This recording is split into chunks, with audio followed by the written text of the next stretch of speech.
இதுவரை உங்களது சுகஸ்தானத்தில் இருக்கும் சனி பகவான் விலகி பஞ்சம பூர்வ புண்ணிய ஸ்தானத்திற்கு செல்கிறார். 3ஆம் பார்வையால் களத்திர ஸ்தானத்தையும், 7ஆம் பார்வையால் லாபஸ்தானத்தையும், 10ஆம் பார்வையால் தனவாக்கு ஸ்தானத்தையும் பார்க்கிறார். துர்க்கை அன்னையை தொடர்ந்து வழிபட்டால் எதிரிகள் உதிரிகளாகி தொலைந்து போவார்கள். தர்ம காரியங்களை செய்வீர்கள். தடங்கல்களை தாண்டி வெற்றி அடைவதில் ஐயமே இல்லை. உங்களின் தனித்தன்மையை இழக்க மாட்டீர்கள். அரசாங்க தொடர்புகள் உங்களுக்கு சாதகமாகவே அமையும்.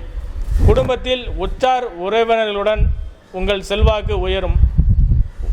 உங்கள் செயல்களை புதிய உத்வேகத்துடன் செய்து முடிக்க வழிபிறக்கும். உத்தியோகஸ்தர்கள் பயணங்களால் அனுகூலமான திருப்பங்களை பெறுவீர்கள். சிலர் விரும்பிய வெளியூர் பயணங்களை மேற்கொள்வீர்கள். வியாபாரிகளுக்கு தொழிலில் இருந்த போட்டிகள் குறையும். லாபம் அதிகரிக்கும்.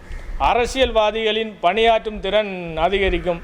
கட்சி மேலிடத்தால் உற்சாகப்படுவீர்கள்.